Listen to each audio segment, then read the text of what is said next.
फिर से स्वागत है दोस्तों आपके अपने चैनल स्पेस साइंस पर, जिसमें मैं आपके लिए लाता हूं स्पेस से जुड़ी इंटरेस्टिंग और अद्भुत वीडियोस। तो चलिए आज का ये वीडियो शुरू करते हैं। चांद के लिए लड़ने वाले हैं चीन अमेरिका और दुनिया की दूसरी बड़ी स्पेस एजेंसियों ने चांद पर स्थायी निवास बनाने के लिए योजना तैयार की है। इस दौड़ में चांद भी है। आखिर क्यों मची है यह होड़? धरती के अलावा किसी और अंतरिक्ष पिंड पर पांव रखने का मौका इंसान को पहली बार साल 1969 में मिला था। उस साल 21 जुलाई को यह कारनामा करने वाले थे कोरिया में युद्ध लड़ चुके अमेरिकी नेवी के टेस्ट पायलट और एरोनॉटिकल इंजीनियरिंग के प्रोफेसर नील आर्मस्ट्रांग। इसे मानव सभ्यता के एक नए युग का प्रारंभ बताया गया। अगले 3 साल तक कई अपोलो यान अंतरिक्ष यात्रियों समेत चांद पर गए, लेकिन जैसे ही अमेरिका को लगा यह बहुत खर्चीला सौदा है और बदले में चांद से उसे कुछ मिलने वाला भी नहीं, उसने चंद्र यात्राओं का सिलसिला खत्म कर दिया। तब से अब तक नजारा कुछ ऐसा बना हुआ है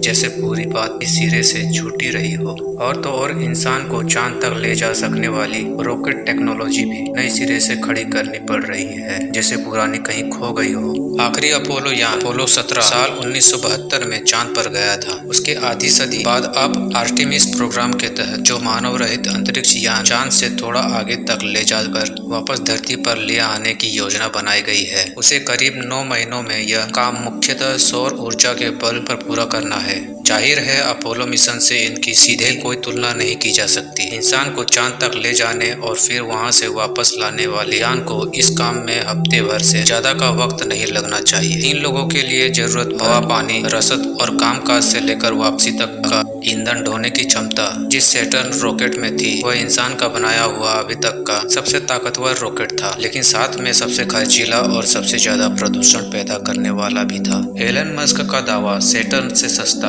कम हानिकारक और उसके बराबर ताकत वाला रॉकेट बना लेने का है, लेकिन यह रॉकेट 1 हफ्ते से ज्यादा लंबा मानव मिशन पूरा कर लेगा, ऐसा तो कोई दावा भी उन्होंने नहीं किया है। अभी सिर्फ इतना तय है कि अमेरिका इस साल से डेरा गिराने की मुहिम शुरू कर रहा है। 50 साल पहले निपट चुके अपोलो अभियान के बरक्स इस बार की मुहिम में वह अकेले नहीं जा रहा है। दुनिया की 3 और बड़ी स्पेस एजेंसियां जिनका संबंध यूरोप, जापान और कनाडा से है, इस मुहिम में उनके साथ हैं। इस 3 के अलावा मैक्सिको, ब्राजील, ऑस्ट्रेलिया, न्यूजीलैंड, दक्षिण कोरिया, इटली, यूक्रेन, पोलैंड और लक्सेमबर्ग की स्पेस एजेंसियों के साथ नासा ने आर्टेमिस समझौते पर हस्ताक्षर किए हैं। समझौता यह है कि इस मुहिम के तहत किए जाने वाले वैज्ञानिक प्रयोग चंद्र संसाधनों के दोहन में की किसी न किसी तरह की साझेदारी हो सकती है। इससे जुड़ने का न्योता रूसियों के पास भी गया था। उनका कहना है कि पूरे अभियान का बहुत ज्यादा अमेरिका केंद्रित रूप देखकर उनकी अंतरिक्ष संस्था रोसकोस्मोस ने खींच लिया। इसके बजाय चीन के साथ मिलकर एक समानांतर चंद्र अभियान का हिस्सा बनना उसे बेहतर विकल्प लगा। लेकिन इस फैसले का एक सैन्य पहलू भी है जिस पर अलग से बात होनी चाहिए। इसमें कोई शक नहीं कि चंद्रमा से जुड़े प्रयोगों में हमारा पड़ोसी मुल्क चीन फिलहाल अमेरिका समेत बाकी दुनिया से बहुत आगे है। मौजूदा सदी में चांद पर सफलतापूर्वक अपना रोवर उतारने, लंबे समय तक जमीनी प्रेक्षण लेते रहने और चंद्रमा से 1 किलो 731 ग्राम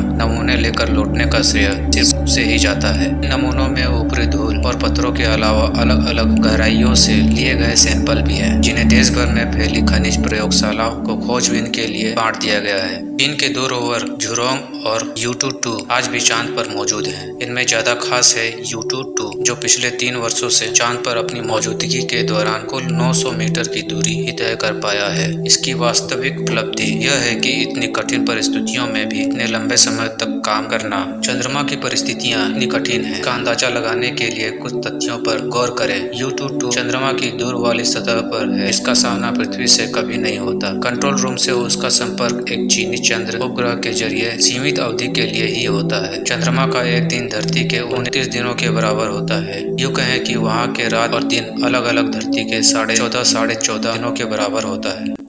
तो अभी के लिए इतना ही दोस्तों, मिलते हैं अगले नए इंटरेस्टिंग वीडियो के साथ। तब तक के लिए अपना ख्याल रखिए। बाय बाय, जय हिंद।